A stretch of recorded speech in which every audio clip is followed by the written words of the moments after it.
유다인들에게 적대적인 지방 총독들. 이러한 협정이 체결된 뒤에 리시아스 임금에게 돌아가고 유다인들은 다시 농사를 짓게 되었다. 그러나 지방 총독들은 티모테오스, 겐네오스의 아들 아폴로니오스, 헤로니모스 데모폰, 그리고 키프로스 부대의 장수 니카노르는 유다인들이 안정을 누리며 조용히 살아가도록 내버려두지 않았다. 야포인들이 유다인들을 학살하다. 야포인들은 다음과 같이 무도한 짓을 저질렀다. 그들은 자기들과 함께 사는 유다인들을 초청하여 미리 준비해 놓은 배에 여자들과 아이들과 함께 타게 하였다. 그러면서 유다인들에게 아무런 악의도 품지 않은 듯 가장하였다. 그 일은 그 성읍의 공적인 결의에 따라 이루어졌다. 유다인들은 평화롭게 살기를 원하였으므로 야포인들의 초청을 받아들이고 조금도 의심을 품지 않았다. 그러나 야포인들은 그들을 바다로 태우고 나가 그들 가운데 200여 명을 빠뜨려 죽였다. 유다가 야포와 얌리아 주민들에게 보복하다. 유다는 동족에게 이토록 잔인한 짓이 저질러졌다는 보고를 받고 자기 병사들에게 명령을 내렸다. 그는 의로운 심판관이신 하느님께 호소하고 나서 동포들을 살해한 자들을 공격하였다. 밤중에 그는 부두에 불을 지르고 배들을 불태워버리고 그곳으로 피신한 자들을 칼로 찔러 죽였다. 그러나 그곳의 성문이 닫혔으므로 나중에 다시 와서 야포 시민들을 섬멸해 버리겠다고 생각하며 철수하였다. 유다는 얌리아 주민들도 저희와 함께 사는 유다인들에게 같은 짓을 저지르려 한다는 보고를 받고 밤중에 얌리아인들을 습격하며 부두와 함대를 불태워버렸다. 그 타오르는 불빛을 240 스타디온이나 떨어진 예루살렘에서도 볼 수 있었다.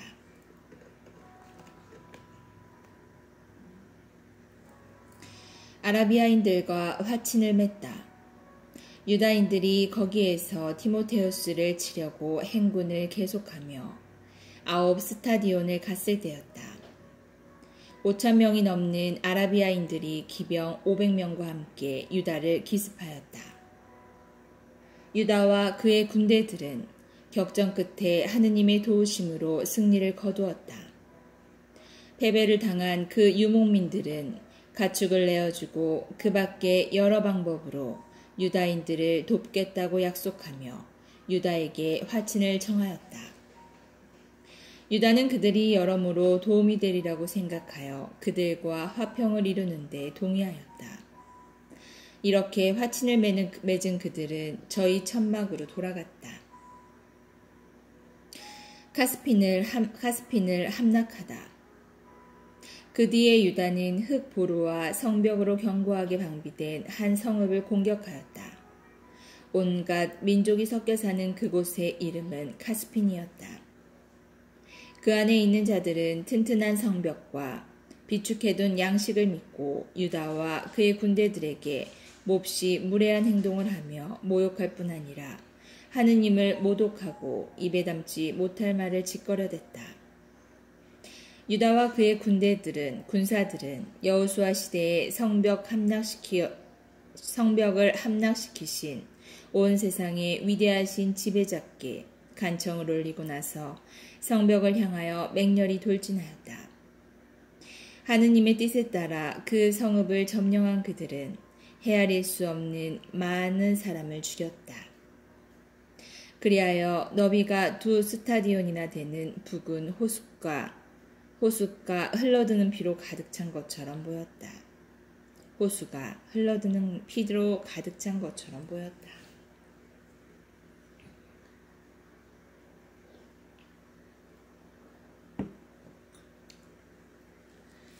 티모테우스를 쳐 이기다. 유다인들은 거기에서 750 스타디온을 가서 토빈이라고도 하는 유다인들이 사는 카락스에 이르렀다. 그들은 티모테우스가 그곳에서 아무 짓도 하지 않고 즉시 떠난 뒤였기 때문에 그를 잡지 못하였다. 그러나 디모데우스는 한 곳에 매우 강력한 주둔군을 남겨두었다. 마카베오 휘하의 지휘관 도시테오스와 소시파테르는 그곳으로 나가 디모데우스가 요새에 남겨둔 10,000명이 넘는 병사들을 전멸시켰다. 한편 마카베오는 자기 군대를 여러 부대로 나누어 그 부대들을 지휘할 사람들을 세우고 보병 12만 명과 기병 2,500명을 거느린 디모데우스를 서둘러 쫓아갔다. 유다가 다가온다는 보고를 받고 디모데우스는 여자들과 아이들과 다른 짐들까지 가르나임이라고 하는 곳으로 미리 보냈다. 그 지방은 통로가 모두 좁아서 포위하기도 어렵고 다가가기도 어려운 곳이었다. 그러나 유다의 선봉 부대가 나타나자 적군은 공포와 두려움에 사로잡혔다. 모든 것을 보시는 분도 그들에게 나타나셨기 때문이다. 그래서 적군은 서둘러 달아나다가 저희끼리 부상을 입기도 하고 칼끝에 찔리기도 하였다. 유다는 아주 맹렬히 추격하여 그 악한들을 칼로 쳐서 3만 명가량 죽였다. 디모데우스 자신은 도시테오스와 소시파테르의 군사들에게 붙잡혔다. 그러나 그는 그들 대부분의 부모와 형제들이 자기 밑에 붙잡혀 있어서 그 사람들이 무시를 당하는 일이 일어날 수도 있다며 매우 교묘한 말로 자신을 산채로 풀어주도록 요청하였다. 디모데우스가 갖은 말로 그 사람들을 무사히 돌려보내겠다고 확실히 맹세하였으므로 유다인들은 저희 동포들을 구하려고 그를 놓아주었다. 유다가 계속하여 승리하다. 그 뒤에 유다는 가르나임과 아타르카티스 신전으로 진군하여 그곳에서 적 25,000명을 죽였다. 이렇게 그들을 쳐 이겨 부순 다음 온갖 민족이 사는 견고한 성읍 에프론으로 행군하였다. 그 성벽 앞에는 건장한 젊은이들이 배치되어 그곳을 튼튼하게 지켰으며 또 거기에는 많은 전쟁기구와 투석기가 갖추어져 있었다. 그러나 유다인들은 어떠한 적군의 병력도 큰 힘으로 부수어 버리시는 지배자께 간청을 올리고 나서 그 성읍을 장악하고 그 안에 있는 25,000명가량을 쓰러뜨렸다. 유다인들은 다시 그곳을 떠나 예루살렘에서 600 스타디온 떨어진 스키토폴리스로 서둘러 이동하였다. 그러나 그곳에 사는 유다인들은 스키토폴리스인들이 자기들에게 호의를 베풀고 불행할 때에도 친절히 대해주었다는 증언을 하였다. 그래서 유다인들은 그들에게 감사의 뜻을 표하고 앞으로도 자기 민족에게 잘해달라고 당부하였다. 그러고 나서 주간절 축제가 가까웠을 때 예루살렘에 이르렀다.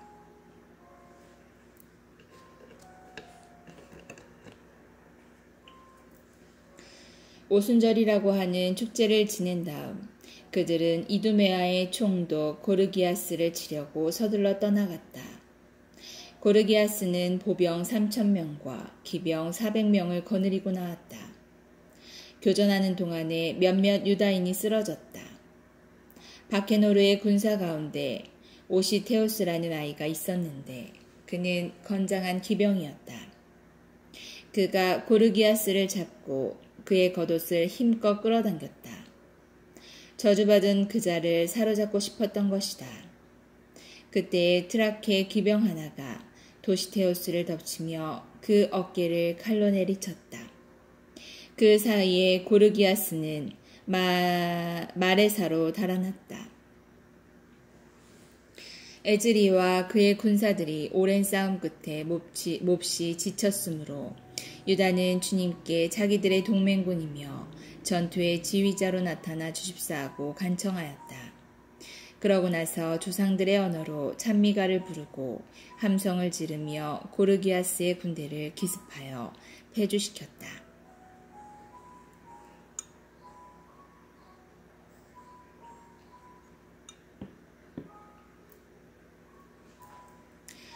전사자들을 위하여 속죄 제물을 바치다.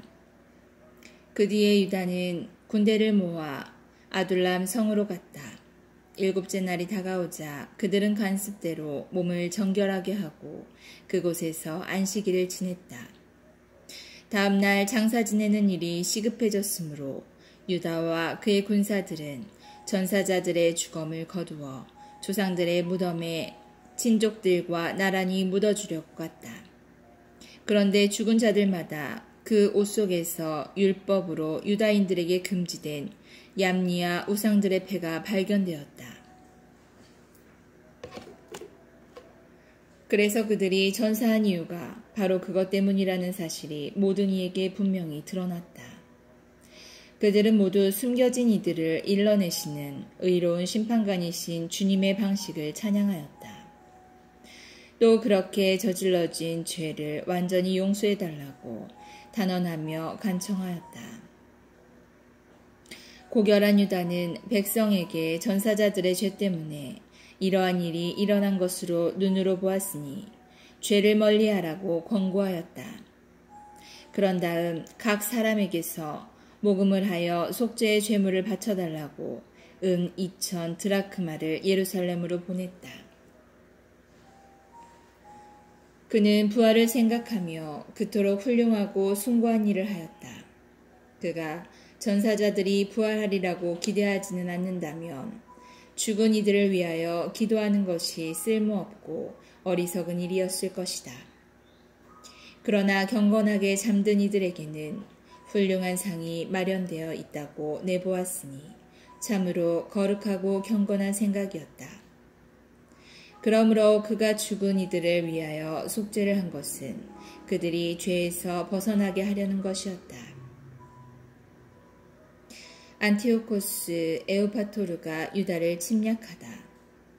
149년에 유다와 그의 군사들은 안티오코스 에우파토르가 군대를 거느리고 유다 땅에 쳐들어오는데 그의 후견인이며 행정을 맡은 리시아스도 함께 온다는 사실을 알게 되었다.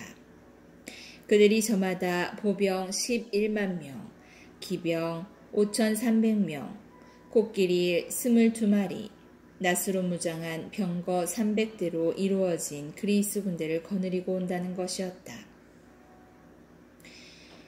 마넬라우스가 죽다. 그때 마넬라우스도 그리스 군대와 어울려 매우 교활한 말로 안티오코스를 부추겼다. 그것은 조국을 구하려는 것이 아니라 대사제직에 재임명되려는 속셈에서 한 일이었다. 그러나 임금들의 임금이신 분께서는 안티오코스가 이 악한에게 분노를 터뜨리게 하셨다. 그리하여 메넬라우스가 모든 환난의 원인이라는 리시아스의 말을 들은 안티오코스는 그 자를 베로이아로 끌고 가서 그쪽 지방의 관습에 따라 처형하라고 명령하였다. 거기에는 높이가 50 되는 탑이 있었는데 그 탑은 재로 가득 차 있었다. 그 위에 둘러쳐진 난간은 어떠한 방향에서든 재 속을 가파르게 기울어져 있었다. 성물을 훔치는 죄나 그 밖에 가증스러운 범죄 행위를 저지른 자들은 모두 그 속으로 밀어 떨어뜨려 죽였다. 변절자 메넬라우스도 땅에 묻히지 못하고 그러한 운명 속에 죽게 되었는데 그것은 매우 당연한 일이었다. 그는 거룩한 불과 재가 있는 제단에 대하여 많은 죄를 지었으므로 재 속에서 죽음을 맞이한 것이다. 유다가 안티오코스 에우파토르의 군대를 쳐부수다. 임금은 자기 아버지 때보다 더 악랄하게 유다인들을 다루겠다는 야만스러운 생각을 해오고 있었다. 이 보고를 받은 유다는 그 어느 때보다 바로 지금 주님께서 도와주셔야 한다고 밤낮으로 주님께 탄원하라고 백성에게 명령하였다. 그들이 율법과 조국과 거룩한 성전을 곧 빼앗기게 되었던 것이다. 유다는 또 최근에야 잠시 숨을 돌리게 된 이 백성이 하느님을 모독하는 이교도들의 손에 넘어가지 않게 해주십사 하고 탄원하라고 하였다. 사람들은 다 함께 그렇게 하였다. 그들은 사흘 동안 눈물을 흘리고 단식하며 땅에 엎드려 자비하신 주님께 끊임없이 간청하였다. 유다는 그들을 격려하며 준비를 하라고 지시하였다. 원로들과 따로 의논한 뒤에 유다는 임금의 군대가 유다 땅에 쳐들어와서 도성을 점령하기 전에 자기들이 먼저 나가서 하느님의 도우심으로 결판을 내기로 결심하였다. 그리고 그 결과를 온 세상에 창조주께 맡기고 군사들에게 법과 성전과 도성과 조국과 생활 양식을 위하여 죽기까지 고결하게 싸우라고 격려한 다음 모데인 근처에 진을 쳤다. 그는 하느님의 승리라는 표어를 군사들에게 정해준 다음 가장 뛰어난 젊은이들로 이루어진 정병을 데리고 밤중에 임금의 처소를 습격하여 적진에서 2,000명가량을 죽이고 선봉 코리아와 코끼리와 그 위에 타고 있는 병사도 찔러 죽였다. 마침내 그들은 적진을 공포와 혼란으로 몰아넣고 승리를 거둔 다음에 철수하였다. 유다가 그 일로 끝낸 것은 날이 밝아 올 무렵이었다. 그것은 그를 도와주신 주님의 보호 덕분이었다.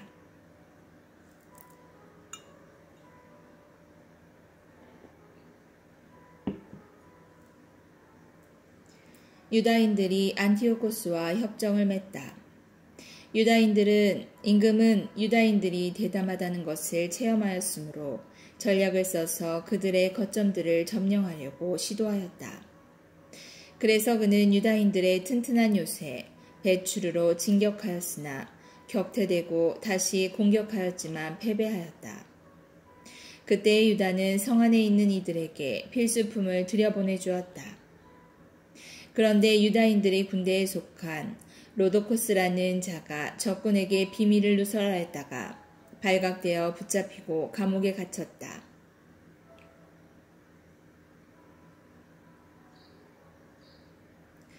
임금은 다시 베추르 주민들과 교섭을 벌여 화친을 맺은 다음 거기에서 물러갔다. 그러고 나서 또 유다와 그의 군사들을 공격하였으나 상황이 악화되었다. 그뿐 아니라 자기가 행정을 맡긴 필리포스가 안티오키아에서 반역하였다는 보고를 받고 당황하여 유다인들을 불러 그들에게 양보하고 그들의 모든 권리를 보장해 줄 것을 맹세하였다.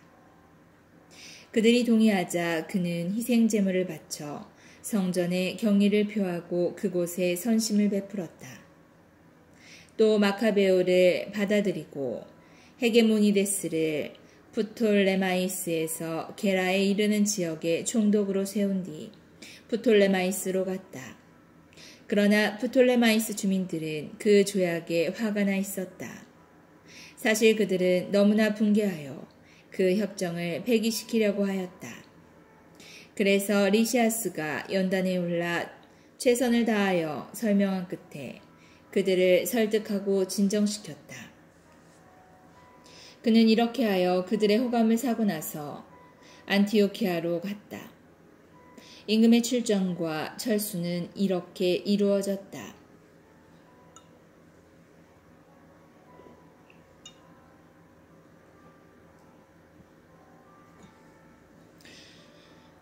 알키모스가 데메트리오스를 깨어 대사제직을 얻다. 새해 뒤에 유다와 그의 군사들에게 보고가 들어왔다. 셀레우코스의 아들 데메트리오스가 강력한 군대와 함대를 이끌고 트리폴리스 항구로 들어와 안티오코스와 그의 후견인 리시아스를 살해하고 그 나라를 차지하였다는 것이다. 그때에 알키모스라는 자가 있었는데 전에 대사제로 있으면서 항쟁이 일어났을 적에 스스로 자신을 부정하게 만든 자다. 그는 어떠한 일을 하여도 구제되거나 다시 거룩한 제단에 접근할 수 없음을 깨닫고 151년경에 데메트리오스 임금에게 가서 금관과 야자나무 가지 또 거기에다 관례적으로 성전에 봉헌하는 올리브나무 가지를 바쳤다. 그리고 그날은 아무 말도 하지 않았다. 그러나 데메트리오스가 그를 의회에 초청하여 유다인들의 태도와 생각이 어떠한지 묻자 알키모스는 자기의 어리석기 짝이 없는 계획을 추진할 이 좋은 기회를 놓치지 않고 대답하였다. 유다인들 가운데에서 마카베오가 이끄는 하시드인이라는 자들이 전쟁을 일삼고 폭동을 일으켜 왕국이 안정을 누리지 못하고 있습니다. 그래서 저도 선조들의 영에 다시 말하자면 대사제직을 빼앗기고 지금 이곳에 온 것입니다. 그 이유는 첫째로 임금의 이익을 진심으로 생각하기 때문에, 둘째로 제 동포들에 관해서도 염려하기 때문입니다. 저희의 온 민족은 앞에서 말씀드린 자들의 어리석음으로 적지 않은 불행을 겪고 있습니다. 임금님께서 이러한 사정을 자세히 아셨으니 모든 이에게 보여주신 그 인자한 관용으로 저희 지방과 공경에 빠진 저희 백성을 생각해 주십시오. 유다가 살아있는 한 이 나라는 평화를 누릴 수 없습니다. 알키모스가 이러한 말을 마치자마자 유다에게 적의를 품고 있던 임금의 나머지 벗들도 데메트리오스의 화를 부추겼다. 데메트리오스는 곧바로 코끼리 부대의 장수 니카노르를 유다 지방 총독으로 임명하여 파견하면서 유다를 살해하고 그의 부하들을 해산시킨 다음 알키모스를 대성전의 대사제로 세우라고 명령을 내렸다. 유다를 피하여 달아났던 유다 지방의 이교도들은 유다인들의 불행과 재난이 곧 자기들의 번영이라고 생각하며 때를 지어 니카노르와 합세하였다.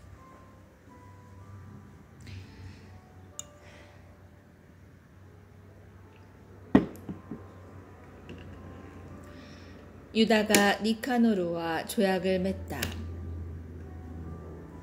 유다인들은 니카노르가 올 뿐더러 이교도들까지 그와 합세하였다는 소식을 듣고 머리